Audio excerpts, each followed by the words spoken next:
Salutare prieteni, bine v-am regăsit la un nou video. Data asta am primit un nou laptop în test. Este vorba despre un Asus VivoBook 13.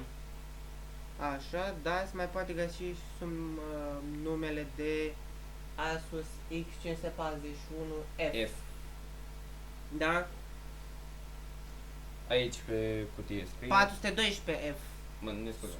Scuze. Așa. O cutie de carton pacream pe timpul lui Clasică. Vante, cel mare.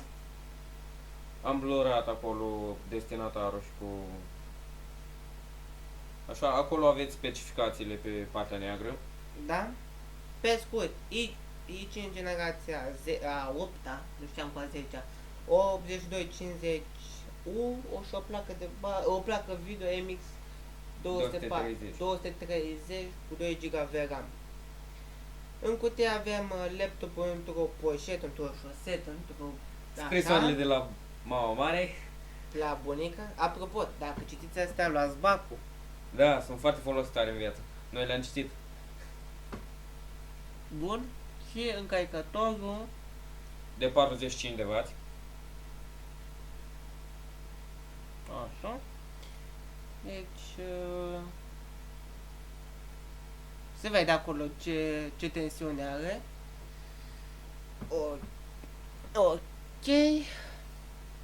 Din păcate nu are USB Type-C, este pe mufa veche, Originală. dar cu clasică. 17 milioane de ani, dar cu 19 ani. În fine. Hai să punem astea în ordine. cutie. Să zicem că le-am pus bine.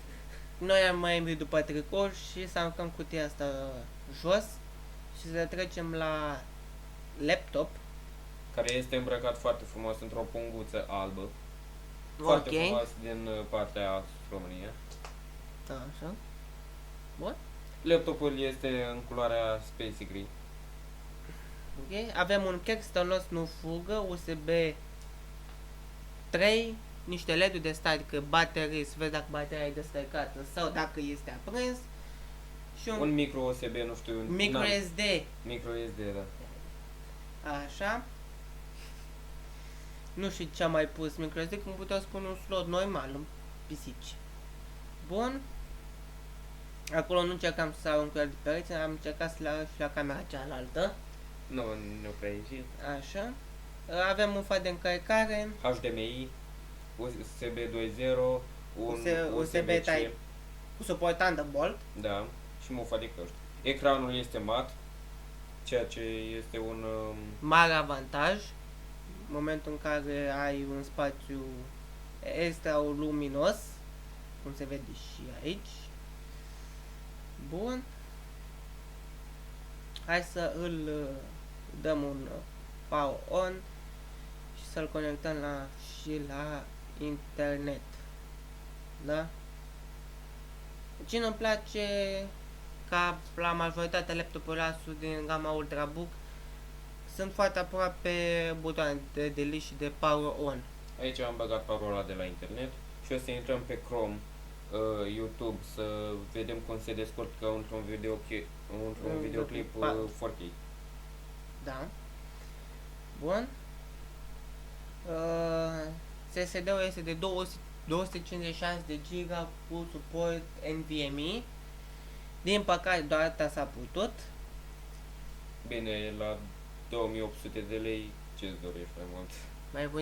Mai pui 200 lei și 256 cu un tera. Da. Bun. Reclamele de la YouTube, veșnicile reclame de la YouTube. Așa. Și în momentul ăsta selectăm 4K să vedem cum se descurcă acel MX230 care, hai să fim serioși, e cam Este o placă de bază mică. Nu placă video bubiță. Da, placă video, da. Este un pic de artifică. Da, Un pic. pomnitare. Da. Deci rulează bine, spre foarte bine, fără sacadări. Deci te poți uita în format 4K pe Netflix, HBO Go, Prima Amazon TV. Prime, Prima TV. Te-ai la cap. Așa. partea de răcire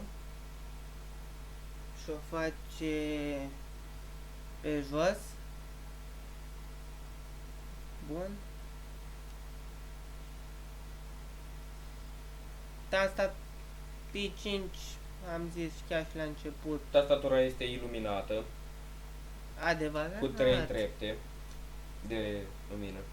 Așa. Este iluminată alb, nu RGB, pentru că la 2800 de lei nu se putea una RGB. Așa.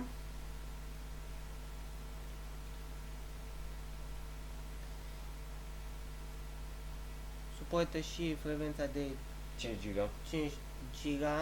Aici vedeți și tastatura iluminată în toată splendoarea ei. Avem senzor de amprentă pentru logare cu Windows 10 Pro. Hello. Așa, încurcat borcane băiatul meu.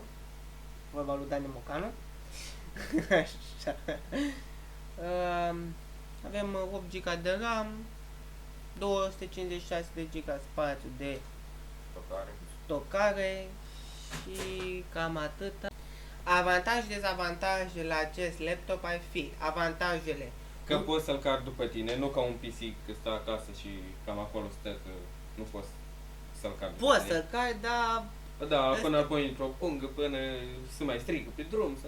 îți trebuie un spate de fier Da. sau de titaniu, în fier. Așa, tastatura iluminată, ecranul destul de bun, Full HD de 14 inch, foarte bun, mai ales pentru vizionare de Full filme. HD Plus. Așa. Branda ăsta, vizionarea videoclip în 4K. Smooth, foarte bună, nu am ce comenta. Senzor de amprentă, Foarte rapid. trackpad din sticlă. Aici pot zic că la anumite modele mai sunt și gherle. Da. Așa. Deci se mișcă sistemul foarte smooth. Deci, așa. Deci chiar nu am ce comenta. Acum pot să zic că, apropo, bateria ține cu 50%, ține 2 ore și ceva, adică încărcat full s-ar putea să țină 6 ore? 6 ore, da. Și cam 6-7 ore. Și la 2800 de lei e foarte, foarte, foarte bun. Dar hai să începem și cu dezavantajele. Am început cu avantajele, să nu vă demoralizez. Plus că acum și-a venit BF-ul. Luna asta sau luna viitoare? Luna viitoare, pe 29, parcă. Luna viitoare pe 29 vine BF-ul. Vine. Așa, în fine. Și eu vă recomand să vă cumpărați acest laptop dacă nu aveți bani de PC. Bun, hai să ne cu dezavantajele. Tastatura, butonul de delete și de power Sunt foarte apropiate. așa că dacă vrei să dacă dai delete la ceva și apeși pe power, pe laptopul pe geam. 2. Configurația cam slăbuțică. Pentru școală online este chiar foarte bun. Adică, Da, pentru ceva Office e foarte, foarte bun. dar pentru jocuri să o lăsăm un pic mai light. MX 230 ăla nu e un 3080, hai să fim serioși. Da. Merge Rocket League-ul pe el foarte bine, dar GTA-ul nu duce. Deci chiar nu duce. Chiar dacă îl duce, ne duce în 800 pe 600 și cu toate tăie pe lău. Hai să fim serioși. Bun. Și da. În fine. Bun.